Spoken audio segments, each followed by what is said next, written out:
this into, hopefully this will give us, George, you seeing the whole slide? Or do you still see the panels? We see the panels too. All right, then let me try it this way. And now you should see the whole slide, right? Yes. George, do you have the whole slide up? Yes. Okay. Okay. Well, we may still have some people just signing on, but and at the end of the class, if we want to talk about any questions or comments from what we did last week, we can. This week, what I want to do is to break the class up into three kind of segments. One being, if you were a new employee, say with the Central Intelligence Agency or some other organization like that, and you were to be trained in organizing and managing an assassination. I want to talk about what that training might entail. The second part of the class will be about investigations. If you were hired as a detective in Dallas or an FBI person, then this would be part of the training for you as to what to expect in a typical investigation. And then thirdly would be security management. If you were hired by Secret Service or some other agency to provide security for an organization, or in this case, protection for a presidential trip involving a motorcade, what should go into the planning of that and the protocols that would be established. And so my point in doing that is that I would like to provide you with a way of looking at the events involved in the Kennedy assassination that would give you a view, a way to look at those events different from what would be a lay person, someone who's just looking at it coldly. That if you have this kind of background and you look at those events, that you may see it in a different way than you had seen it before. So that's kind of the overall theme of the class. So with that in mind, let me start with an assassination team. And mind you, we know that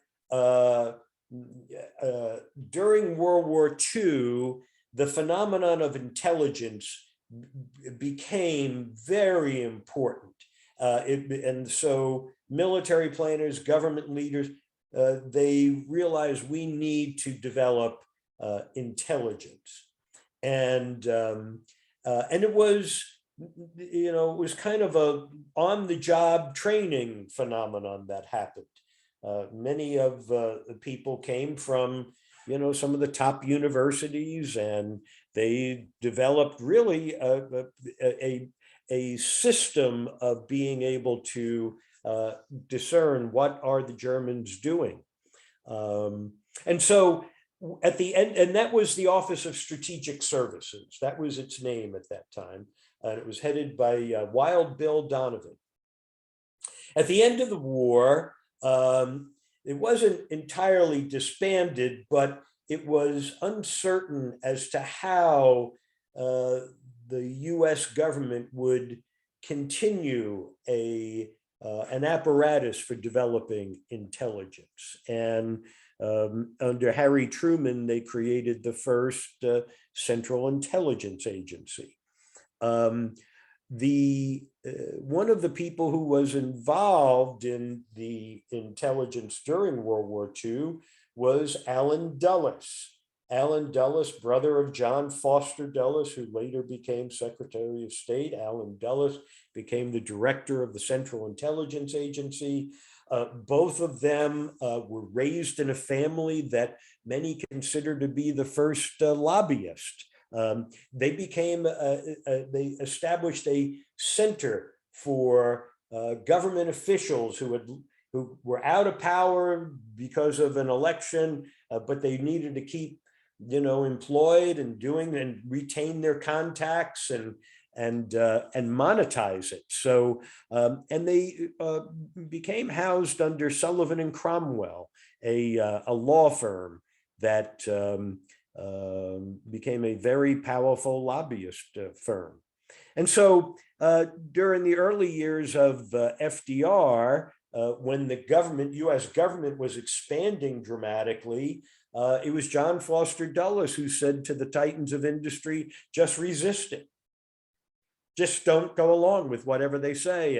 And members of the Supreme Court were influenced by the lobbyists of Sullivan and Cromwell and resisted the initiatives of the Roosevelt administration. So there's a history of the Dulleses being somewhat above the law, if you will. And it's important to know that, because as Allen Dulles takes over the Central Intelligence Agency, he creates an apparatus for operating in an extra-legal fashion.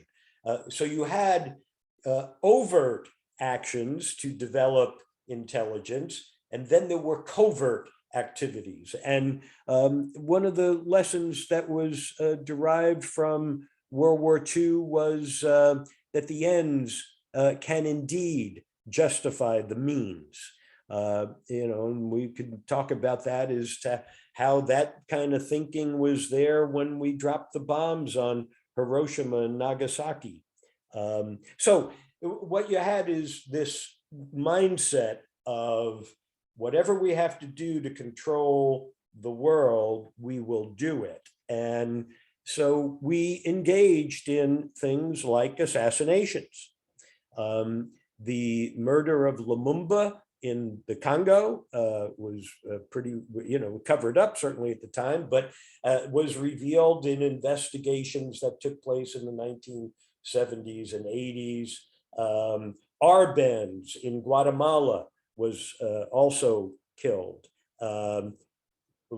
presumably at the hands of the CIA or the direction of the CIA. Diem in Vietnam is also assassinated. So this idea that, that we had an official agency that would conduct assassinations may seem remote, may seem like it's some sort of fictitious movie that you're watching, but indeed, there is more than a substantial documentary evidence to highlight that this took place. Not only did we get involved in assassination, but we were also involved in eugenics. We were involved in drug experimentation. Hell, the LSD was created under the umbrella of the Central Intelligence Agency. So what I'm talking about today in terms of an assassination team, it may seem somewhat bizarre, but this is kind of a really milquetoast kind of version of what would be part of a training program or to explicate it, but it is to simply highlight what things might go into an organization. So you begin with what is the organization? At first, it needs to be initiation of this project team and authorization by the hierarchy. Now that initiation is probably not going to be in writing. It may be something that is nothing more than a nod of the head from someone at a very senior level, as senior as it can get, who is going to say, we have determined that this person, this entity is a threat to America and it must be removed. It's not something that we're going to attack through techniques of persuasion or electoral politics.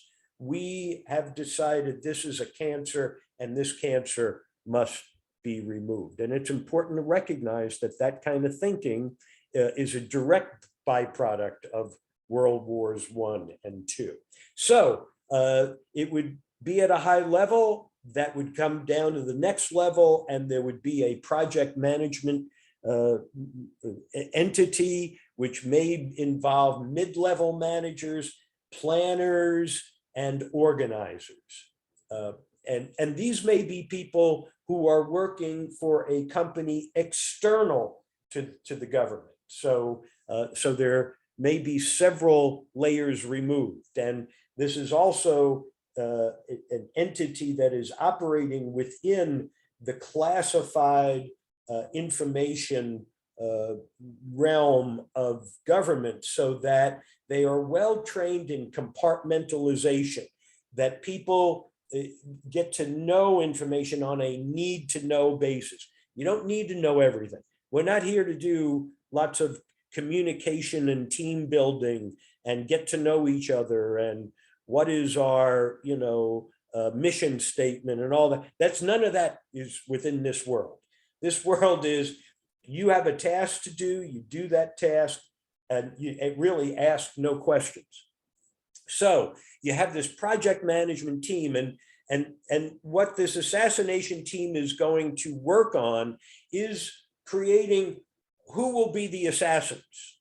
Will it be one? Will it be two? Where will we draw them from? Part of this, and the people who are going to perpetrate this murder, we're going to move them in and out of the place where they will perpetrate the crime without their carrying their weapons. We don't want them to get caught with anything along the way. We want them to be clean. We want to expose them as little as possible. So we will need a plan, number one, to identify who they are. We need to figure out how we're going to get them to the site. We're going to have to determine the evidence, the weapons and other parts. How are we going to remove them after the event? We need a plan that's going to address it. Cleaning up the site to remove any evidence, fingerprints, stuff along those lines. DNA today, although they weren't dealing with DNA at the time of Kennedy, certainly if they were doing it today, you would. Evidence planting. We are going to want to have someone who will be the suspect in this murder, who is totally not involved in this entire plan, this whole enterprise. And the reason we want someone who is totally removed is that if they get caught, they don't know anything. They would not know, they weren't involved, so they wouldn't know, but we want someone who we're going to provide to the authorities so that the authorities can bring the case to a conclusion without finding out it's us. We're going to need to have, as part of our plan, and what the team is going to have to come up with, are the logistics for getting away. How are we going to remove the assassins, have them flee? If we have the option, we might even want to kill them so that if they're caught, they can't provide evidence that can be used against us. So let me keep trying to get this to, there we go. And now, as part of this plan, we're going to have to define the who, what, where, when, and how of this assassination. We want to survey the location where we will perpetrate this location. We want to look to see, are there spots that would be conducive to an ambush? We want to define the point of ambush. We want to establish where will the assassins be set up? What will be their locations? We want to triangulate so that, we don't miss. If we're going to do this, we got to make sure that we are effective in it. We want to look at what will be the escape routes. Do we have several options at a particular location that we can use? What will be the logistics for removing evidence? And as I say, we may have a plan that is to execute people who participated in the assassination. We're also going to assess law enforcement. We want to know what is the capacity and the professionalism of the Dallas Police Department. we want to know how sophisticated are they? How can, and by knowing them, we want to then try to exploit what we see as vulnerabilities and weaknesses in law enforcement. And so I want to give you an example. Well, let me just go into, let me get out of this for a second, because I want to highlight that when I look at the Dallas Police Department and I see that they are not that sophisticated, I'm going to say that if they have a major event, they are going to be under great pressure to close the case. They want to solve the case very quickly. They're not going to be professional and make sure that they have really rock solid evidence. They're going to take whatever pieces of evidence get thrown their way that can bring them to a conclusion, because they want to get eyes off of them very quickly. Mind you, this is a police department where the police regularly go to a stripper club.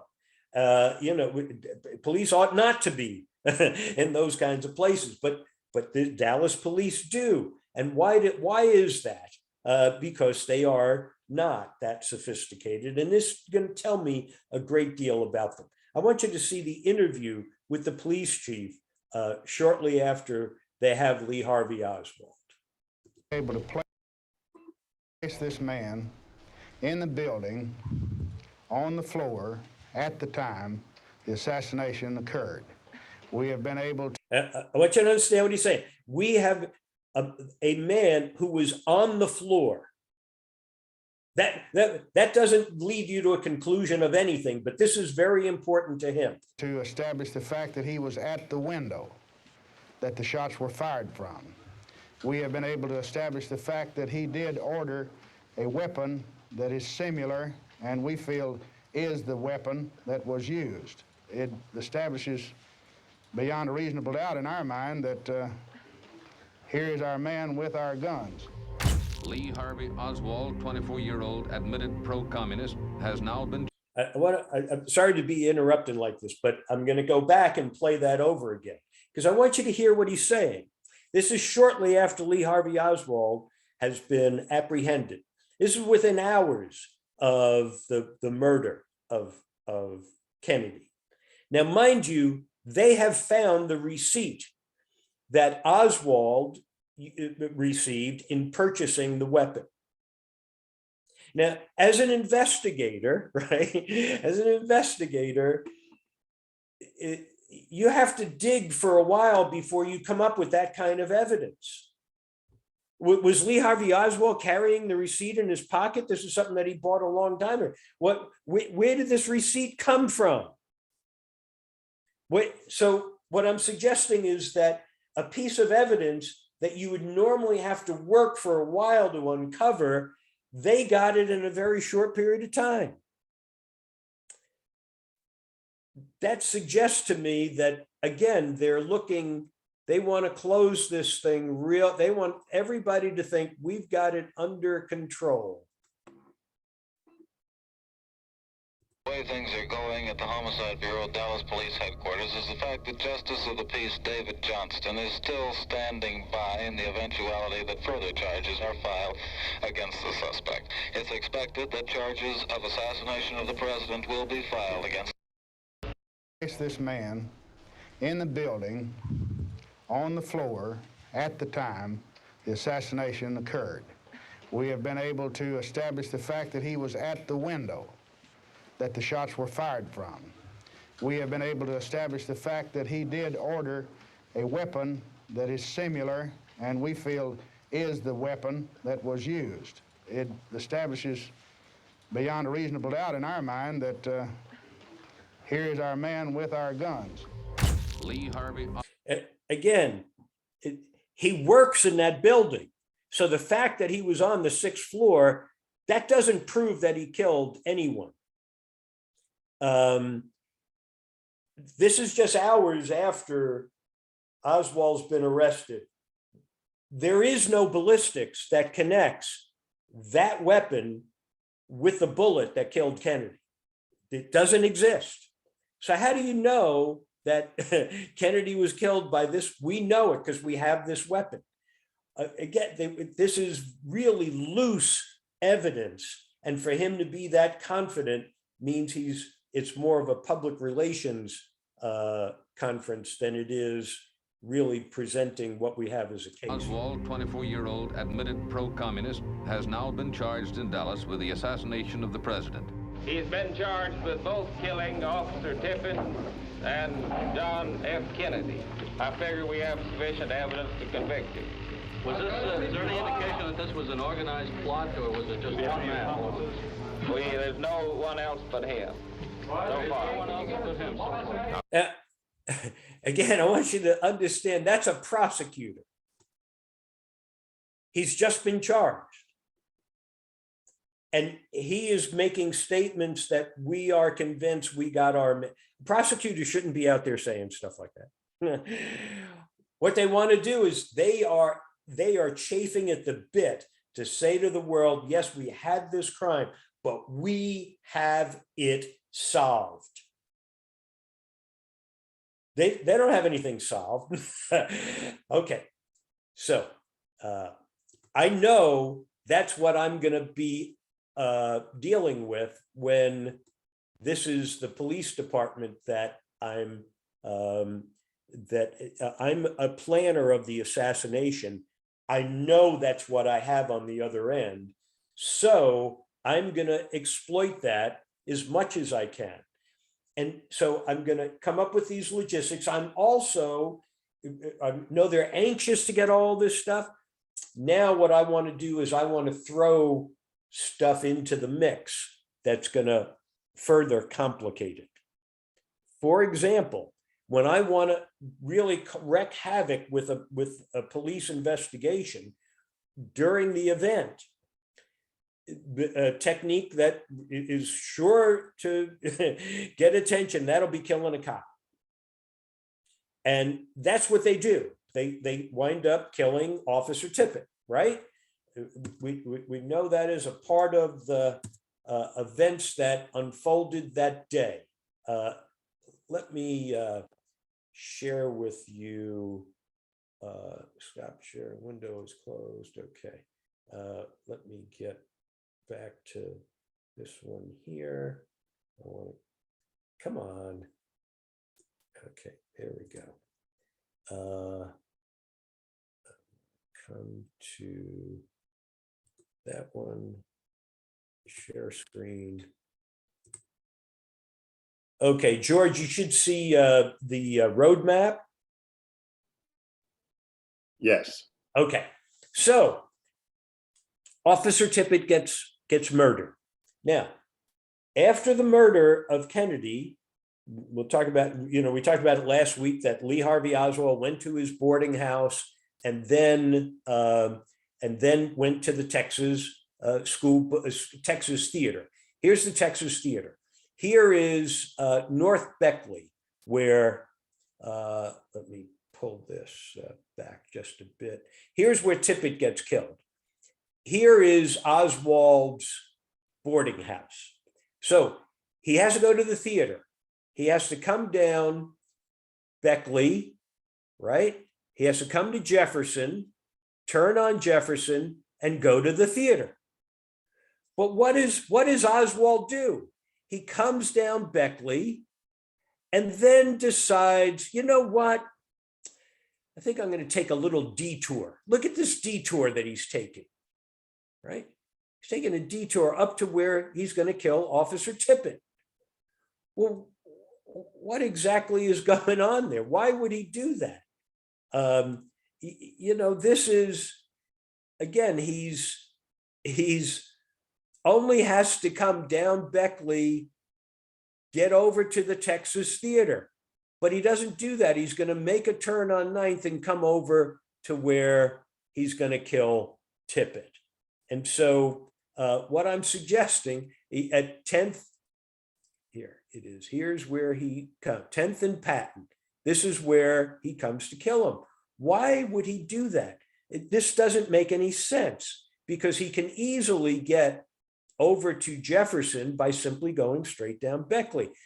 Now, and mind you, what we have is we still can't connect the weapon that's supposedly used by Oswald in killing Tippit.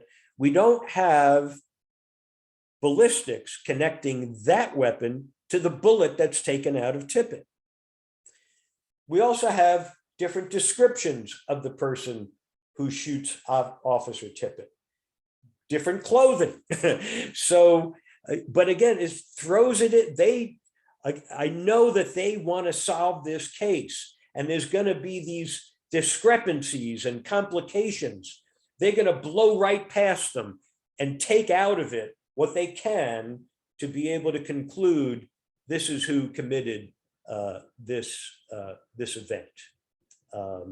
So again, as part of planning this this event, you want to let me pull this one up. If you on some of the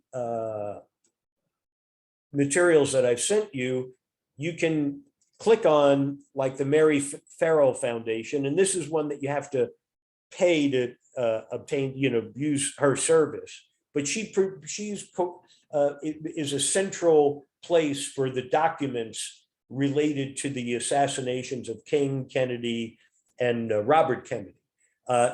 She has here the Tippit myth, part 3. Was Tippit a bent cop?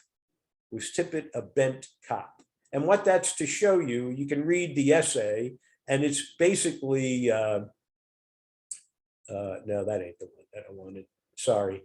And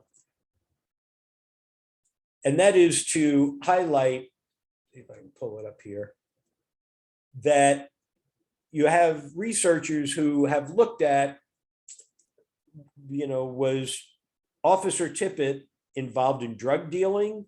Was he involved with an extramarital affair, that he might have been shot for some reason associated with that? We don't really know why Tippit was shot. It remains a mystery. And what I'm suggesting is that as part of an effort to distract people from the real investigation, it would make sense. Pull that up to the current slide. There we go. I have to stop that. It becomes a mechanism for distracting the police and having them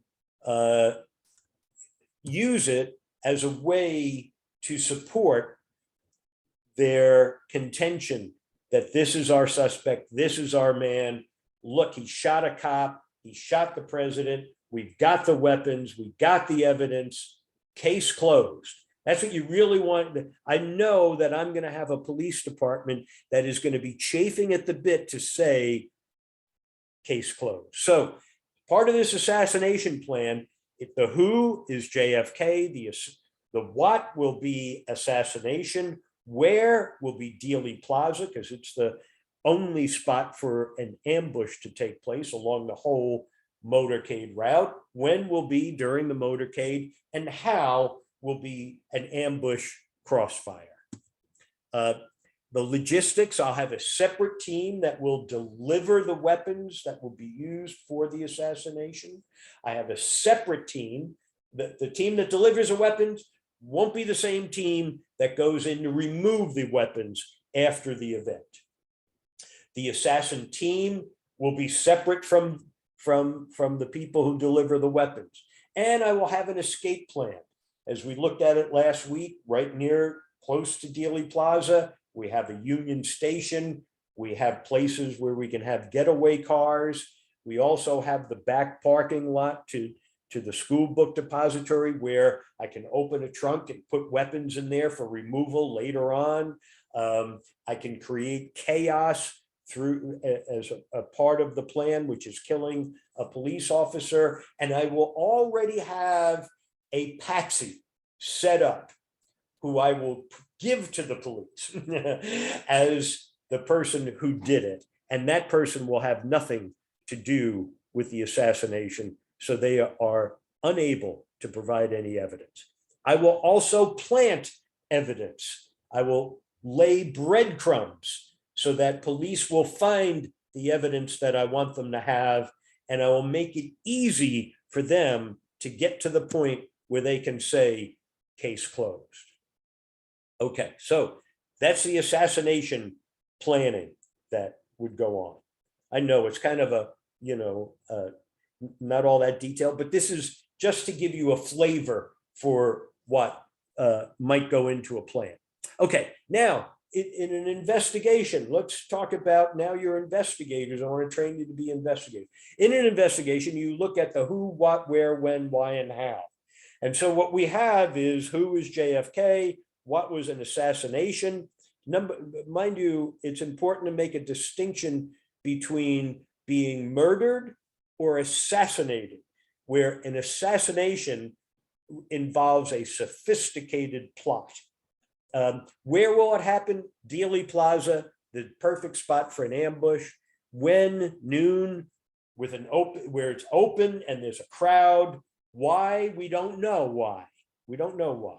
How is a bullet fired directly in front, through the throat, and a bullet fired from the right in the skull, right side front? That's what we have.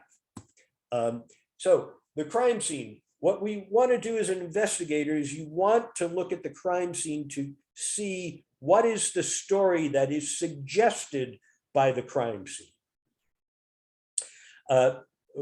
Mind you, Kennedy's murdered, there's never a crime scene established. Where it's roped off, this is a crime scene. That's never established. And what's really important about a crime, when I say what's the story suggested by it, as I highlighted to you that Dealey Plaza was the perfect spot for an assassination. That's what it's telling you. So it's important to define. It is also the evidence, bullet fragments and that kind of thing really tell you more about what's going on, and it provides you with clues for answering the who, what, where, when, why, and how of this event. And then out of those clues, you're then going to conduct interviews with witnesses, with people who are related to the victim. You want to try to find out, who might have had, a reason to want to kill the president. I mean, it's an important area of investigation. For example, as I've said, people who have attended this class before, if I was interviewing Jackie Kennedy, I would say, well, did your husband have any enemies who might have wanted to kill him? And, I could imagine Jackie saying, well, you remember that Marilyn Monroe thing? I think I can figure someone who might have wanted. But you know what I'm saying is that and mind you, everybody in Washington knows that Jack Kennedy fired Allen Dulles as the head of the CIA. There's somebody who might have a reason to want to kill him, and there's others. So again, you want to conduct those kind of interviews. You want to get those ideas in your head. You want to start making lists and tasks and assignments. In an investigation, you also want to look at external factors. What's the weather on the day of the event? What was the weather before the event? And why does that have a bearing? Well, what if we're talking about somebody who has a mental disorder, maybe our suspect? The weather can play a big role in that. And so you want to kind of establish what things might have been going on people who may be possible suspects.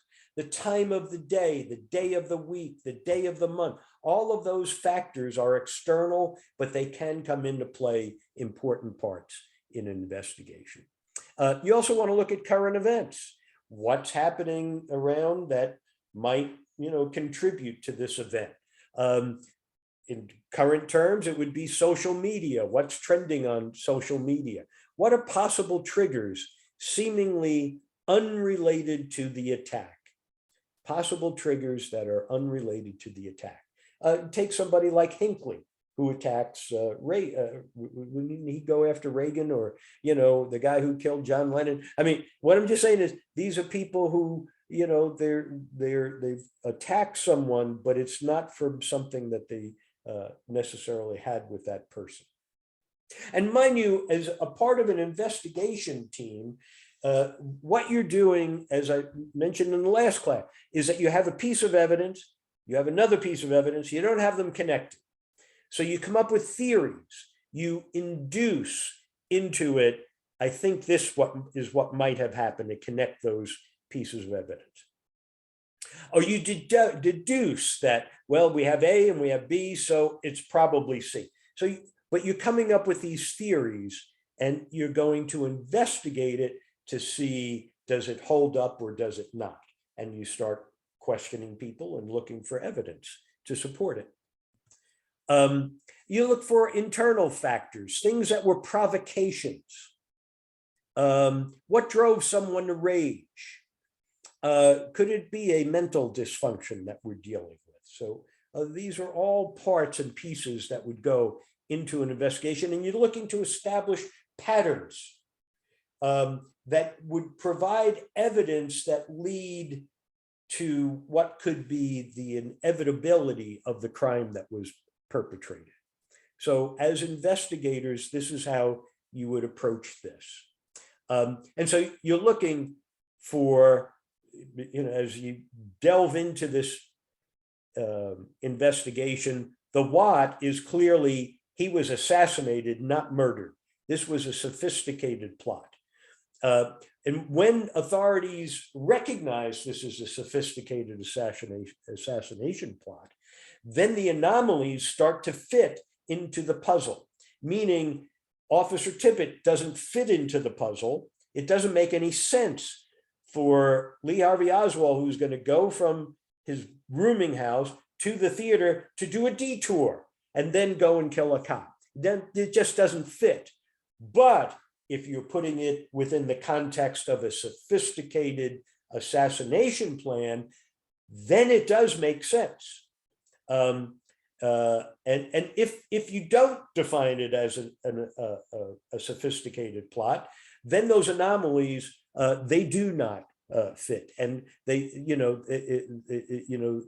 the anomalies somehow become evidence against the murder suspect, as was the case with the murder of Tippit and Lee Harvey Oswald. So the why, this is the open question. You need to investigate in the context of a murder, or do you investigate it in the context of a sophisticated assassination? This is very important. Why was he killed? If it is a sophisticated attack, then it may have something to do with international affairs. It may have something to do with the firing of the CIA. It may have things to do with other political events that are taking place, and people who would have an interest in saying that this person, this president, is a threat to America and must be killed. See, it makes instead of rushing to say case closed, you may need to really conduct an investigation that ain't going to be closed quickly. It's going to require serious investigation. Now we get to the security plan, because we're looking at protecting a president on a motorcade. And so the typical security, the process of creating a security plan is fundamental. You first define what are you protecting. You then define what are you protecting it against, what are the threats. If this threat was to manifest itself against this asset, how might that happen? You create a vulnerability analysis. You look at, if this person is going to attack that person, how would they do it? And then when you define how they would do it, it highlights where they are vulnerable, where there are weaknesses that the threat can manifest itself against the asset. And then what you're doing is you're introducing security measures to make that, to reduce the vulnerability and make it less probable for that threat to attack that asset. That's the fundamental basis for it. And the security measures also include protocols. What do you do if everything fails and we have an emergency? What will be our response procedures? How are we going to handle that? Is just basic stuff that would go into a security plan. And so we look, our asset is JFK. We have multiple threats, including assassination, but we have multiple threats that we have to look at. We create an analysis of vulnerability, create a matrix that correlates specific assets with specific threats. We create scenarios. If I was creating a scenario for an assassination of the president during the motorcade, it would seem to me that an assassination would be, you know, something I would contemplate, and that the place to perpetrate it would be Dealey Plaza, because anybody who's going to do assassination knows that you want to ambush the person so you get them in a place where they're not suspecting it, and you have a good spot for triangulating a kill zone. And so, you know, again, you create those kinds of scenarios, and you would then look at what kind of security measures you would apply. One being, we're not going to drive through Dealey Plaza anyway. So you come up with multiple and specific security plans for the motorcade. So you would have a plan on Friday, November 22nd. He was going to the Chamber of Commerce, where he would give a speech at the Hotel Texas, a breakfast speech. You would have a plan for that hotel, getting him there, getting him out, all of you would have a plan for the whole thing. At Dallas, he was going to go to the Trade Mart. You would have a plan for how that you're going to move him to that site. Later on, he was going to Austin. You would have a plan for that. Then to Johnson City, to Johnson's Ranch. You would have a specific security plan for Johnson City and for what's going on at the ranch. And so from a macro view, you would, creating this plan, you review specific threats, you know, assassination, known criminals or people of interest that are in the area. Mind you, Lee Harvey Oswald is a guy who defected to Russia. So he ought to be on that list of people that we know are in the area. And we know he's in the area because the FBI has been kind of keeping tabs on Lee Harvey Oswald. You would also look at things like health issues, you know, that Kennedy had. So you were looking at the broad review of specific threats. You would coordinate, you would establish coordination requirements as part of the security plan with public and private institutions, such as law enforcement agencies, the management of the hotel, the security of the hotel. You want to establish all of those relationships. Then from an operational security plan, you want to coordinate with law enforcement. You want to have a division of responsibility. Who's going to handle traffic? If there is an emergency, how are we going to respond to this? Mind you, I would look to create a 1-mile crime scene around a site where a president was assassinated. So I would establish a 1-mile crime scene square around the spot, around Dealey Plaza. Nobody goes in, nobody comes out, and wouldn't wait for the event to happen. This would be part of my pre-planning, so that when he shot, immediately police officers, National Guard, whoever the hell it was, would get into position to create a 1-mile radius around that place, and nobody would go in and nobody would come out. I would also have communication with the Department of State, CIA, FBI, Department of Defense, Department of Energy, so that I'm pulling all of that together. On operational security, I would have coordination with the infrastructure, meaning I would establish liaison and protocols with railroads, shipping activity, coast guards, port authorities, air transport, any commercial or private airport, hospitals. Mind you, anything that could move people in and out would halt, would halt. This is not what you decide during the event. You put this as part of your plan before the event.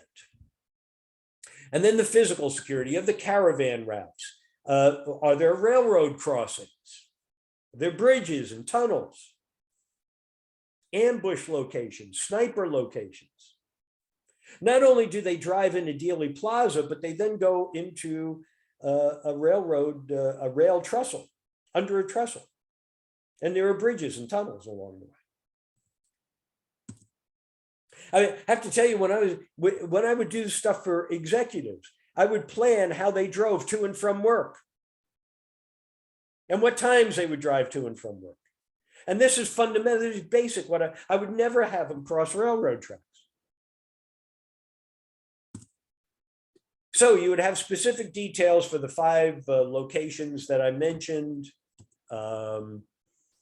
We have the route, that was scheduled to be driven, and that to me would have been, a red flag immediately. We've looked at the motorcade route. The protocols, assassination or an attempted assassination would be to remove the principal, establish a perimeter and define it as a crime scene, stop movement in and out of the crime scene, bring in response teams, conduct interviews, find evidence, mark, photograph, catalog it.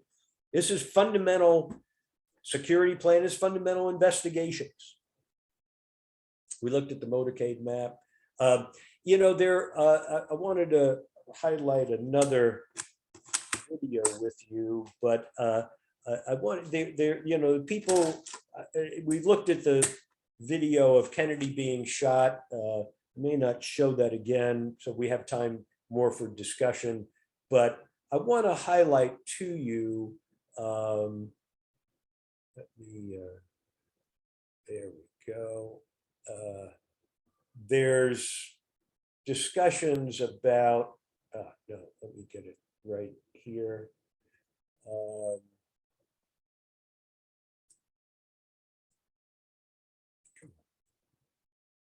Goodness gracious. There we go. Now, was Kennedy shot from the front? Was he shot from the rear? We can watch it again. There are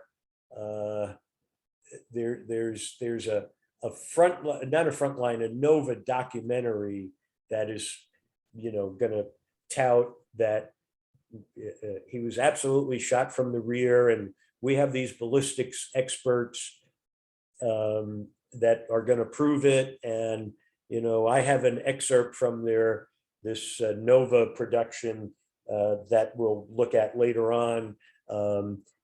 But one of the things, this Nova production was part of the funding comes from the Koch Foundation, which immediately raises issues of credibility. And it's to prove that this bullet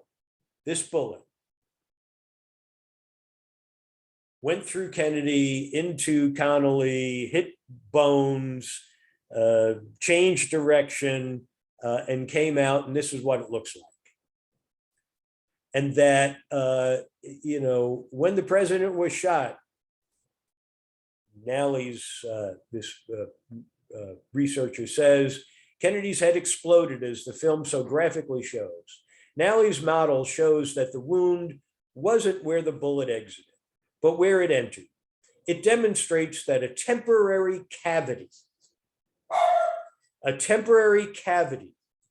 formed inside the president's soft tissue as the momentum and kinetic energy of the bullet smashed into his skull, causing his head to snap forward.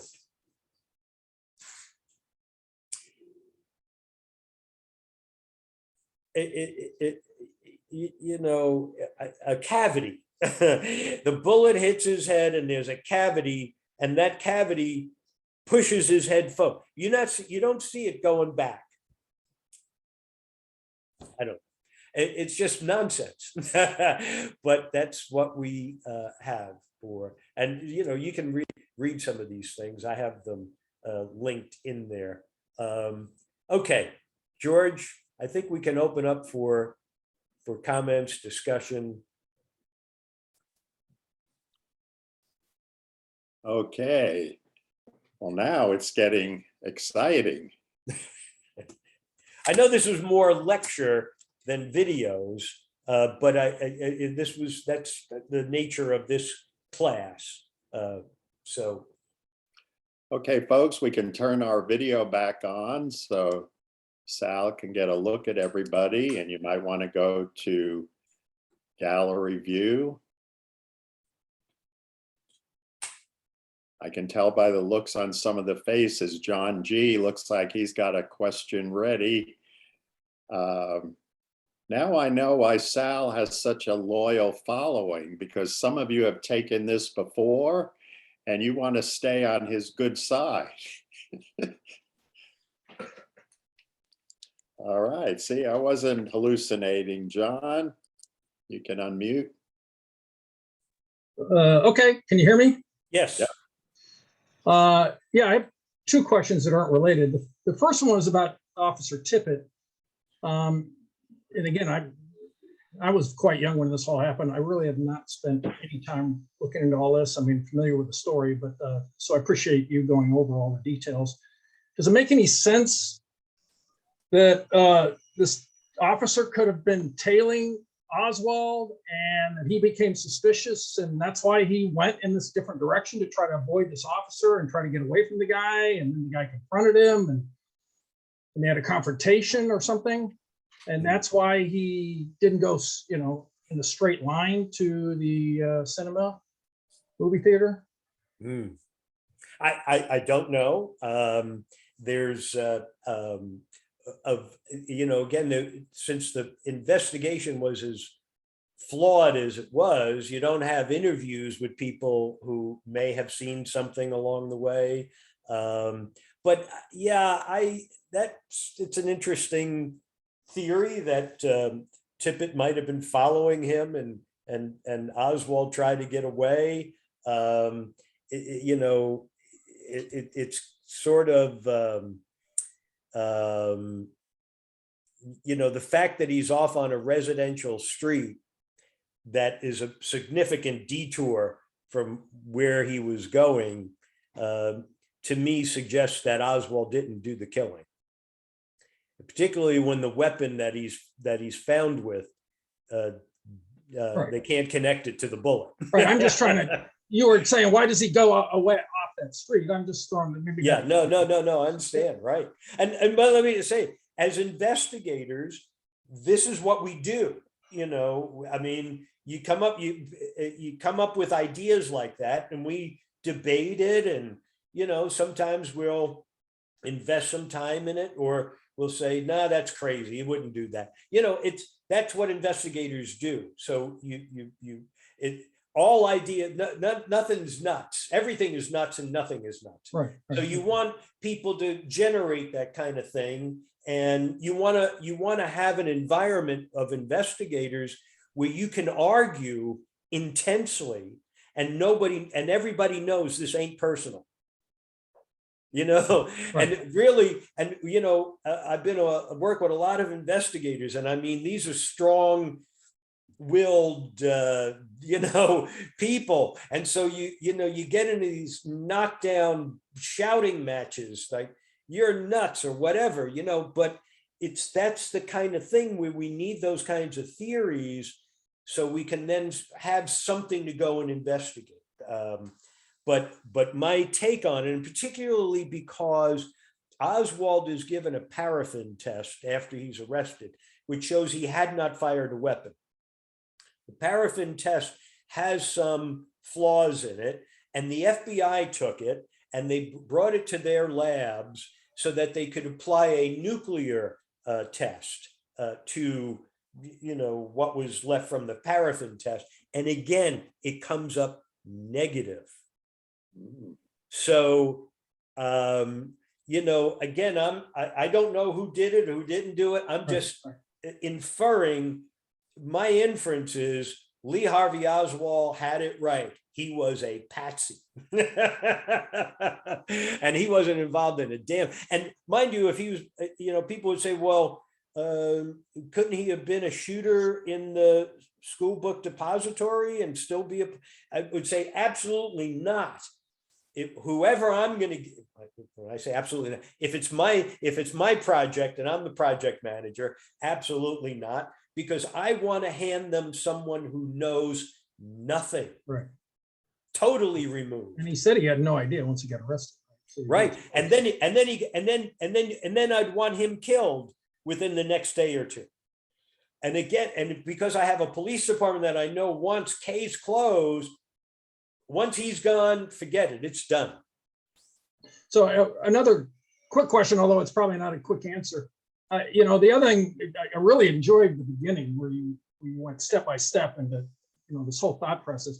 And so I started thinking about the MLK murder, and, you know, it doesn't seem like we've investigated or looked into this as much, and maybe there has been. Again, both these things I really have not paid any attention to. So has there been as much deep dive? And again, I know this could be a longer answer, but you know. No, it's the same thing. It Yeah. is.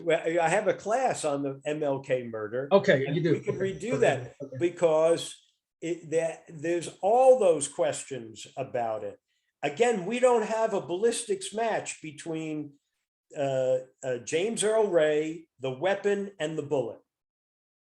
And mind you, he supposedly makes this shot. He just bought the weapon like a day before. He buys a weapon, then he brings the weapon back to get a different weapon. This is all stuff that's traceable. This is the stuff that, you know, if you're any kind of murderer, you know, you don't leave a trail behind, but James Earl Ray does. Now he's going to fire this. He fired the weapon once while he was, you know, driving to Memphis. He got out, took a, you know, couple of practice shots. Now he goes and he checks into this rat hotel. He has to go into the community bathroom, you know, with all the other rats that live in the hotel. This is where they shower and bathroom and all that stuff. He has to stand on a tub to lean over a window and make a shot that's about, you know, I can't remember what the distance was, like, you know, 300 feet, 300 yards. It's a long shot. And he gets it with one bullet. No, no, it didn't happen. So, you know, yeah, there's, and the same thing with Robert Kennedy. There's loads of questions around, which suggests to me that this was done, the central element of the people who are planning it.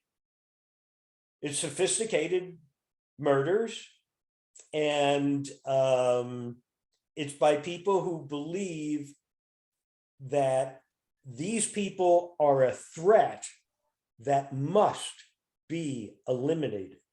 And when you consider Jack Kennedy, Robert Kennedy, and Martin Luther King, and all that was going on with civil rights and our deep history of slavery, it kind of lends itself to that kind of a scenario. Okay, thank you. Now for a little geologic perspective, Chuck. I was just gonna say, in regards to the Tippit, his killing, do we know if he was, because I don't know why I'm thinking this, but I was for some reason thinking that he was walking a beat rather than he was a motorcycle cop. He was a motorcycle cop? No, he was in a police car. Okay, so the potential of him following is certainly a route that could have, I figured we must know if he was walking a beat or a motorcycle cop or in a car, so that is a potential then.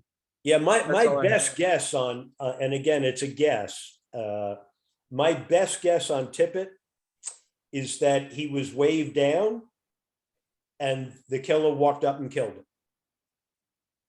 Just that simple. Mm-hmm. And the killer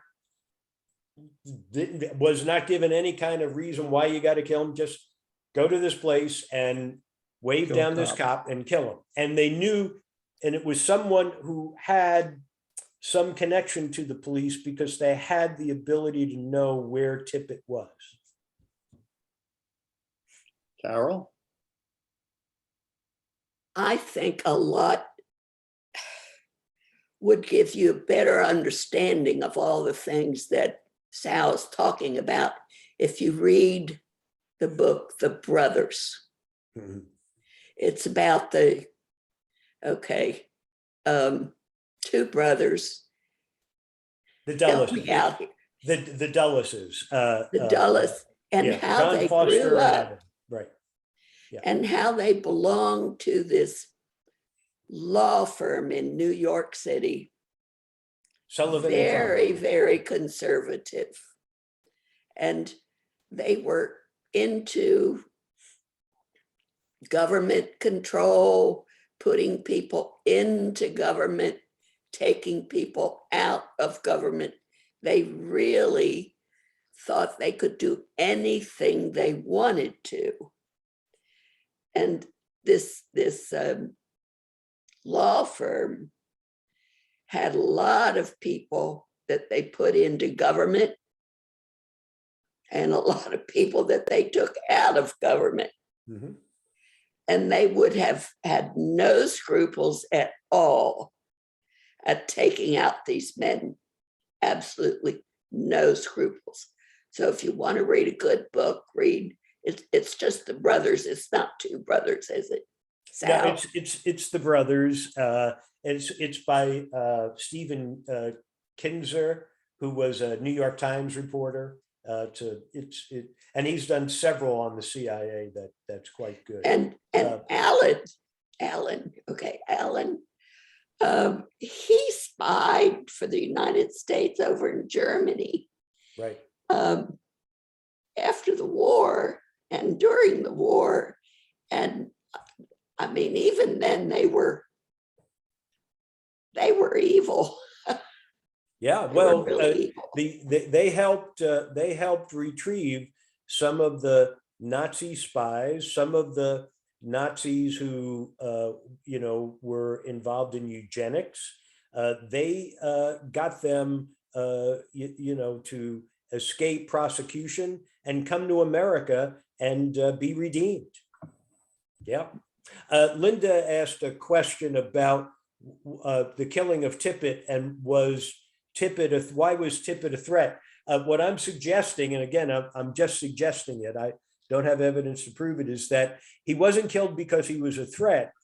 He was killed as a way to throw a monkey wrench in the investigation and to put the police under a lot more tension and to make it difficult to really do an investigation that would make logic and sense. By the way, as investigators, we would want to make the murder of Tippit somehow fit into the whole thing.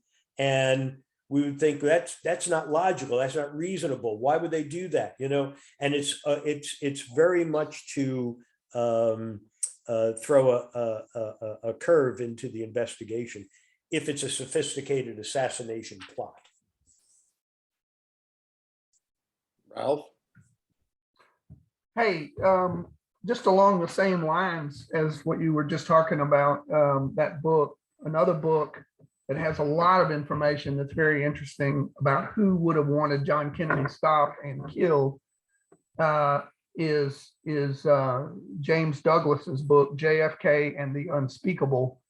My brother heard Douglas give a talk probably 3 years ago now, and was just completely blown away and said, Ralph, you got to get this book. You got to get this book. Books is thick. It's got to be, 500 pages, but it's very hard to read that book and digest it and not realize, well, no wonder he was killed. There were plenty of people who wanted JFK stopped. And I know you're going to poll people at some point about who did it. Oh, yeah. Whoever did it, I just feel like the government had to be complicit. And I hate saying that. I worked for the government, but I just don't see how we could wind up with the hodgepodge mess that we have without the government being involved. And if government people deep in the government were complicit, then they also would know how sloppy the police work was going to be in Dallas. They would know that the security plan, if there was one, was crap. They would know that the Secret Service guys were out drinking and partying the night before. They would know all that, and might have even, you know, used influence down the line to make sure that nothing changed on that, so that everything was ready to go. But that book I highly recommend for some real deep background reading on how good reasons Kennedy would have been wanted dead by a number of factors. Right. No, there's look, there, you know, one of the points that I think it's Linda was asking for the name of the book. I believe it's in my bibliography. It is. Douglas's book is. So if you just look at the bibliography and look up the author Douglas, you'll see the book is referenced there. Right. But the way to manipulate things is to set a frame around it. It is a good example to highlight what I mean about framing stuff. Ted Cruz was against the Affordable Care Act. Now, Ted Cruz is positioned himself to be the guy who is opposed to white taxpayers paying taxes to fund healthcare for people of color. Now, he's not going to say that, okay? So, but what he wants to do is oppose the Affordable Care Act. So how does he frame it? He frames it by saying healthcare is a private matter between a person and their doctor, and the federal government has no role to play in there. Therefore, I'm against the Affordable Care Act. Keep the federal government from getting between you and your doctor. So you reframe it. You know, I mean, this is a technique that's used all of the time. Now, with the Kennedy investigation, J. Edgar Hoover framed that investigation. We know that we've got this evidence on Lee Harvey Oswald. You've heard what the Dallas police said. Now he's killed. Lee Harvey Oswald has been murdered. What I want you guys to do is go out there and find the evidence that supports that Lee Harvey Oswald did it. Now that's a whole different direction than go and investigate the murder of Kennedy. And by the way, when it came to Martin Luther King, the #2 guy at the FBI said to J. Edgar Hoover, we can't screw this up like we did with JFK. We need to do a real investigation. And the FBI does a great job in tracking down James Earl Ray. I mean, they do. But again, it's how you frame it. Now, when we look at, I would not say that there's an agency that would have an official meeting in the CIA where you say, we need to kill Kennedy. That's not how it would happen. There would be a wink and a nod, and people in the agency wouldn't be involved. It would be an outside contractor who's on a continuing services contract, who operates under a rock somewhere in Arkansas. I mean, far removed. So when I'm saying that there would be people, who government people might have been behind it or suggesting that, it's not as if I'm saying it would be within this agency. It would be, would be loose. But we're going to look at the political landscape, and we're going to look at what would be possible things in the political landscape that would have lent itself to an assassination. Sal, did you want to do the poll? Yeah. Sure. It should be up there now. And what do we have to do now? What do people have to do? You pick question 1, yes or no, and then your choice or who you think did it. Okay.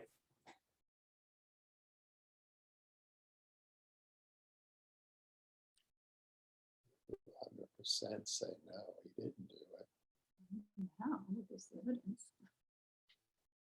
Always been questionable. But Yeah. what do people think?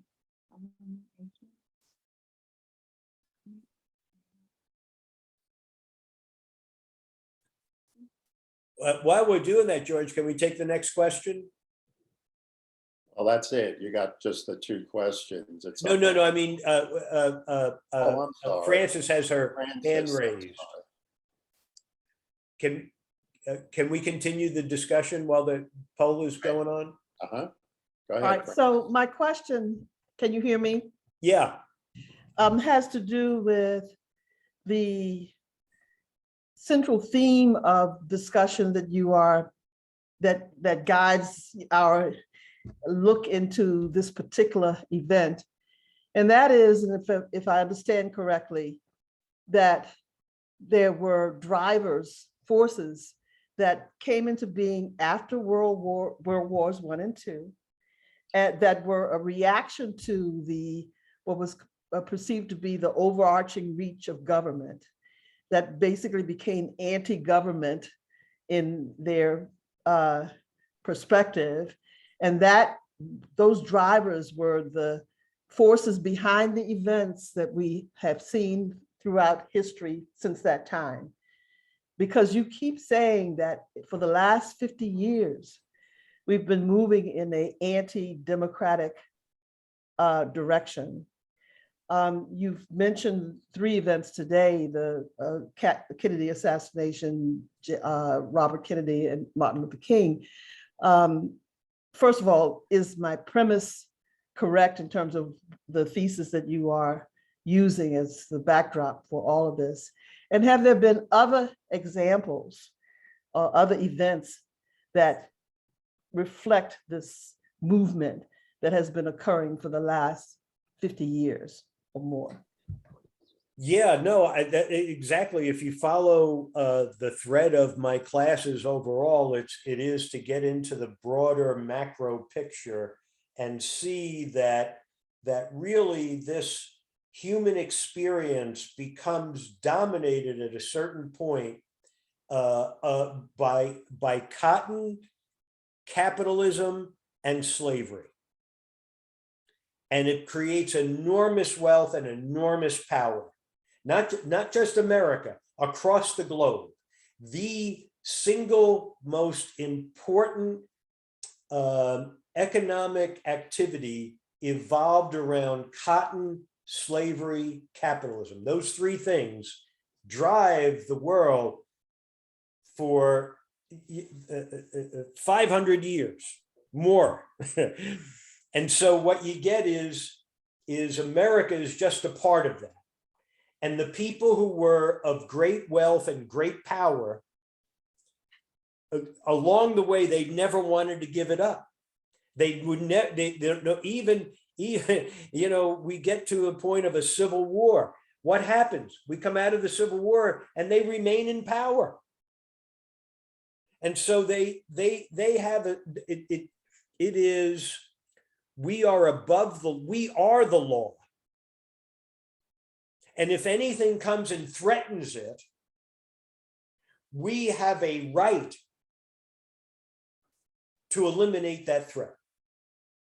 So mind you, when we get to the point of FDR comes to power, and he's talking about Social Security and, you know, jobs for everybody. He wants a constitutional amendment that says you have a right to a job.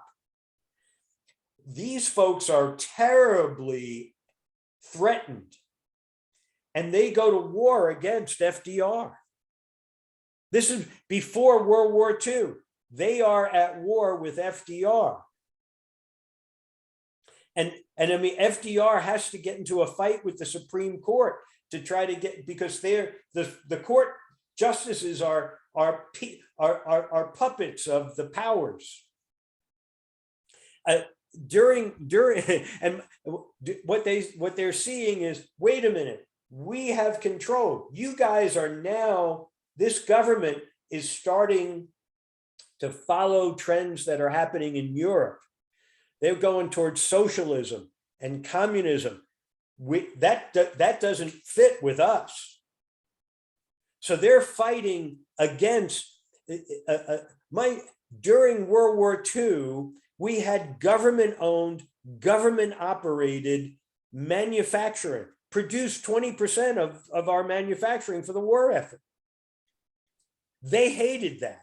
They knew they could not compete with government-operated facilities. So they started a campaign during World War II to say, we, the American Manufacturers Association, we're the guys who are winning this war, not the Brooklyn Navy Yard, not the stuff the government's running, it's us. And then the Chamber of Commerce had to say, look, you guys need to back off of that because Americans are fighting this war against the Nazis, and it looks like you're undermining the government. So they had to scale back their arguments.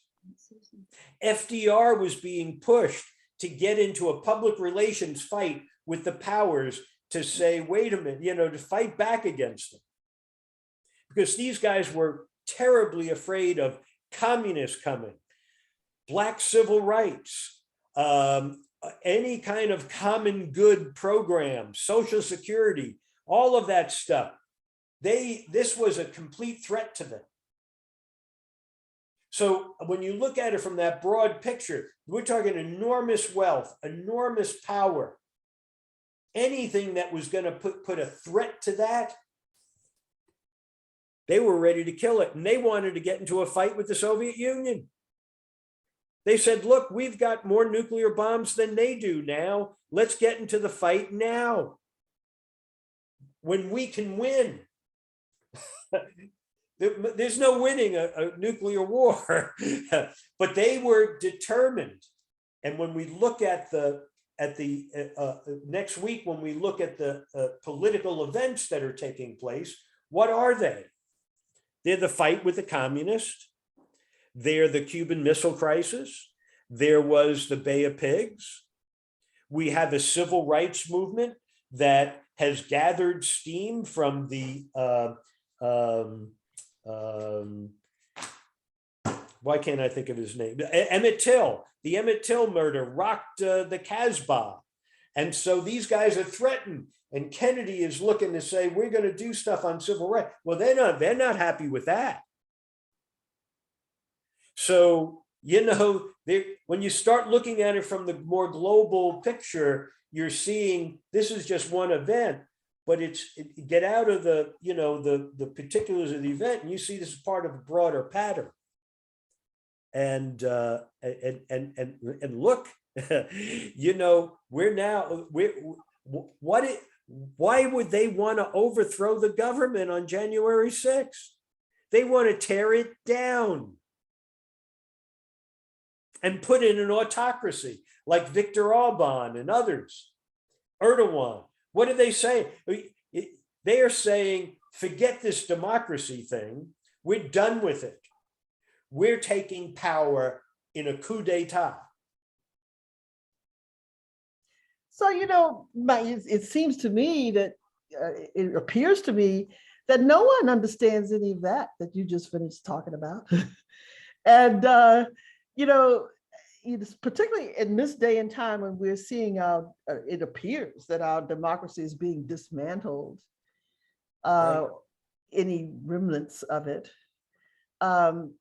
I wish that you would do a course on just that. I mean, you have hinted at that throughout various pieces of your courses. You keep saying there's been a 50-year drive toward right. demolishing the democratic form of government that we claimed in the Constitution. I wish you would actually delve more into that from that perspective, because we're here. That's where we are right now. It appears, that anything that we thought we had constructed in terms of this grand experiment is about to go down the tubes. Had you considered that as a possibility? Yeah, no, I think that's why I teach these history classes, is to provide the background information to kind of reach those conclusions. I mean, that's my analysis. And really, as I said before, I think it's too late. I don't think you can reverse it. I think the only answer at this point is to form a new government. What I mean is break up into individual states, write a new constitution. Say, okay, California, New York, Illinois, Massachusetts, we're now our own country. We'll write a constitution. The rest of you, we're done. It's because look, the constitution. If that were to happen, though, wouldn't you say that those forces have succeeded in exactly what they wanted to do? Well, look, the reason I concluded my American history series at the Civil War was that was the chance to save America. And when they didn't, it was the guy who wrote the book about Rome, he writes it as the decline and fall of the Roman Empire, not the rise and fall, the decline and fall. It was, this is doomed. And so, what I'm saying is that if you didn't crush the forces of evil at the Civil War and you let them survive, you're done. It's just a matter of time. We had that period of World War II. Was kind of it really was the highlight of American history. I mean, Americans loved their country. They trusted their government. The polls showed 75% of the American public trusted the American government. Today, that number is 17%. How did that happen?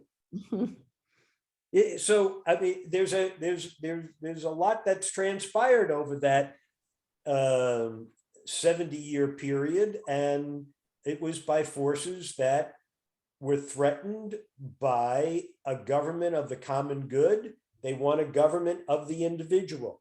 They want a government that is going to serve those of wealth and power. Lauren put a good note into chat about a good special to watch about our threat to democracy. So everyone be sure to check your chat. Linda has a question, and then Carol will be next. Linda? Okay. I know it's not new, but I was watching Georgia GPB, and they had the Slavery by Another Name. And I had not watched that before. And I know there's a book. I mean, I don't know when that came out, but I mean, it's just shocking. I mean, I don't know where I've been, but you sort of know about it, but my goodness, was that a good documentary? It was just on, and probably they're going to repeat it. Yeah, I've used that in my classes before. I've taken excerpts from it. I mean, you talk about how, you said the Civil War could have been so important, but it wasn't, because we had a peonage and, all the things where they were still slaves and they couldn't get ahead. Right. No, that was it. I mean, look, people want to look at Lincoln as being a great president. Lincoln did not have an objective in the war. You fight, war is secondary to the policy. And he needed to have a plan for what he was going to do. And the plan needed to be, we're going to end slavery and we're going to crush the slave infrastructure. Mm-hmm. We needed to write a new constitution. The Constitution of the United States was written for slavery, period. Slavery, slavery, slavery. That's the whole document. And you can't amend something like that to make it non-slavery. You got to start over. Okay, don't drop off, folks. We're going to share the results of our poll after Carol. We have one more question. Carol? I just wanted to say that we probably don't need assassination so much anymore, because now we have dark money. And dark money started about 50 years ago. And they have been working really hard to get their claws into everything that they want to control.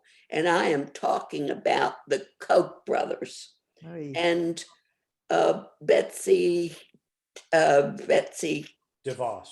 DeVos and Emerson's, and I mean, there are many others, and they have these secret meetings where they get together and decide what they want to do next and how are they going to use their money. So read the book called Dark Money, and you'll say, oh, no, right. No, it's true, right? Yeah. Just one. Can I ask one quick question? Sure. Why was Reagan almost assassinated then? Well, that wasn't part of an assassination. You see that, you can look at that and you can see that was not a sophisticated assassination plot. It was, I mean, that would fit a lone nut. There was nothing, I mean, it was all pretty cut and dried. I mean, we had the evidence and all the rest that went with it. Right? Make the distinction between what happened there and what happened with Kennedy. Much more elaborate. Yeah. Okay, can everyone see the results of the polls? Yeah. Wow. We'll have to do some training on doing polls. Only 17 people did the poll. And no one believes that Lee Harvey Oswald shot and killed JFK. Right. If you had asked us before the class, we might have said that. Yes. Yeah. Okay, well, we've run over, George. Okay, you don't get a bonus then for this class.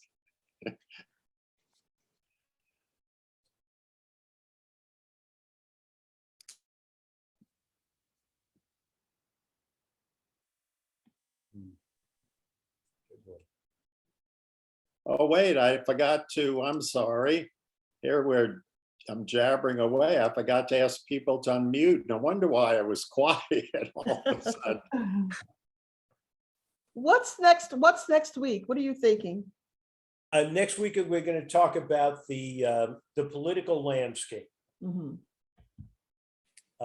which Kennedy is killed. So it drives into those issues.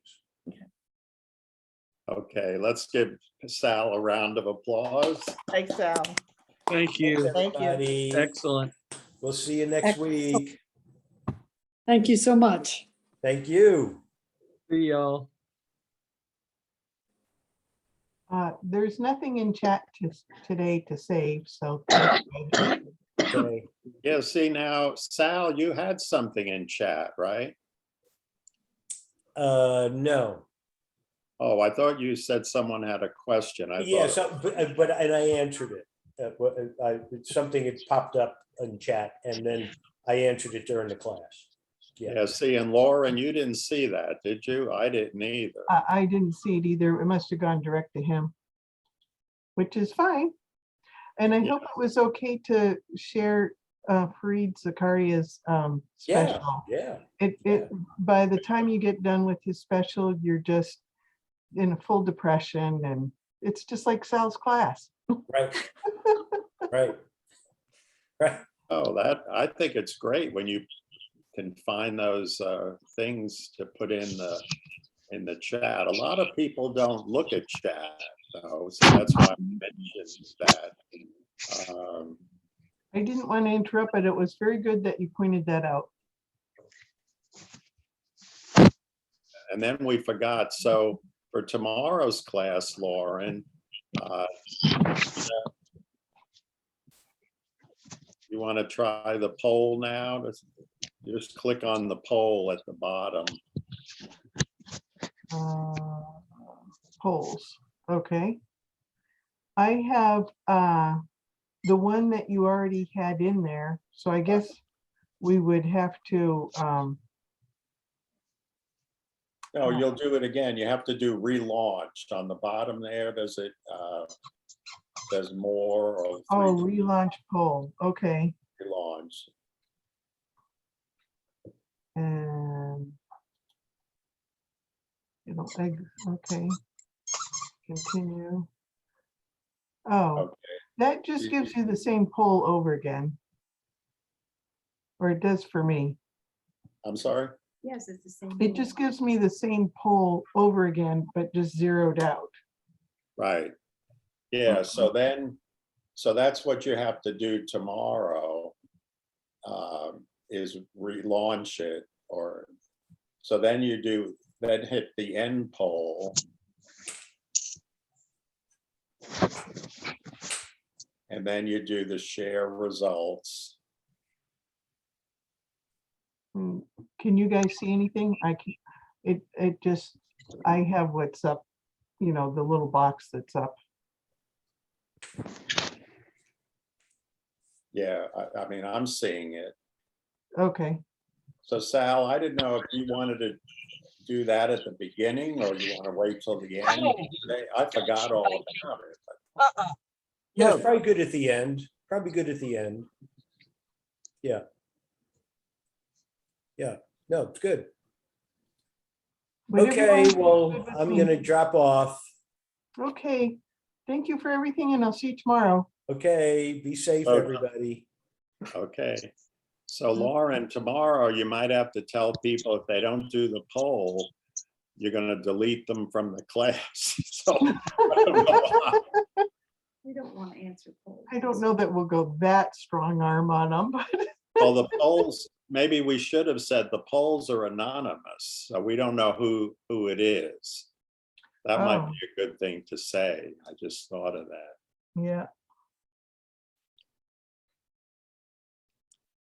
The intrigue is really increasing. I think we're going to have to start changing our names. So his class gets more and more intense. You just won't even believe it. Otherwise, the dark forces will be looking for us or something. Yep, yep. So Lauren, see, I didn't have my script in front of me, and there I forgot to, you know, unmute everyone, ask everyone to mute at the end. So that's why I have to have everything in order in front of me. And see, that's why I made you a co-host too. So, you know, feel free to jump in and correct me or just jump down and ask all to unmute. Correct him often, yes. That's, Judy's piping up. I have to mute her. Well, okay. I'm still a little nervous about, you know, overstepping my bounds, but I'll get. No, we're in this. We're all in this together. So don't hesitate. Okay. Well, I will do that. You know, especially with these classes, you know, Sal gets his thinking and either into going into depression or, you know, all this stuff, and your mind gets fuzzy and stuff. So I think it's good that. Yeah, he definitely sucks you down into the vortex. There's no doubt about that.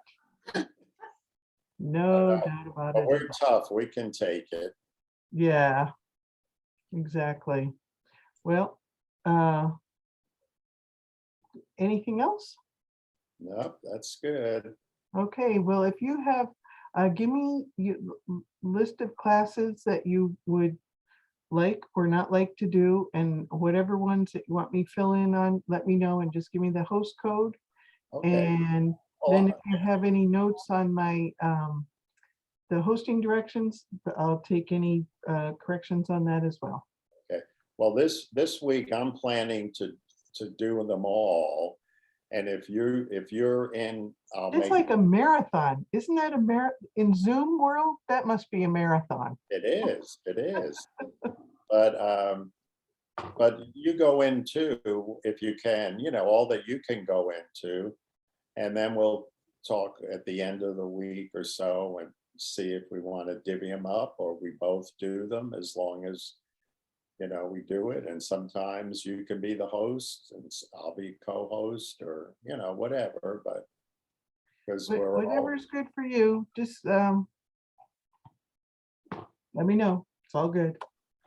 next we have to train your mom so she can, I'm since telling you. Jeff will be presenting in a class, so you're already doing the website and hosting, and It'll be lot of a whole things. family affair for sure. And your mom might be our special recording guru, because she's already doing that. Yeah, I'll have to, she says she goes through a few steps to get it from recorded to a format that's usable. And then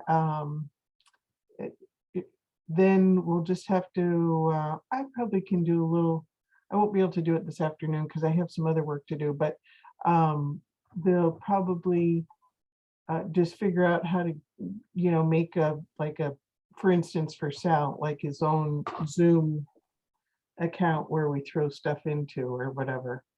Right. So I have a little HOA work because I'm the secretary for our HOA too. So I have to do a little work there. Oh, no, you shouldn't have told me that, because I think they're still looking for a secretary for the Suga board. Oh, really? Yeah, I do. I'm like a professional volunteer. I know. Yeah. So Well, and that, if you're interested in that, that could be a good thing, because then you'd be right in on needed changes to the website and so forth. Yeah, sometimes I don't get changes from Bill till after they're really out to the world, and it would be kind of nice to be a little bit, I know he's doing everything that he's just trying to keep up with the pace of things. Right. Being ahead of the curve would for sure help me with the website, so that I, like, for instance, changing things to Zoom classes so that I can have that all up and ready when he sends it out in the email and people go look at the site, it's already there for them. Right. Yeah. That's kind of and part of that is, see, the website has just been sitting there stagnant for I don't know how long, because the person that used to do it, Phyllis, couldn't do it anymore or something. So they've never been used to a timely update. And, we all need to be thinking of that now. That's a good point, because well, and his newsletters are the things that will drive people to go, so people won't even know to look at the website until his mailings go out and say, look at the website, this is what we have going on. Because on a day-to-day basis, why would you think to go there? You wouldn't. Right. So they should be all working in a symbiotic relationship, and eventually that should all be pulled together with social media as well. Right.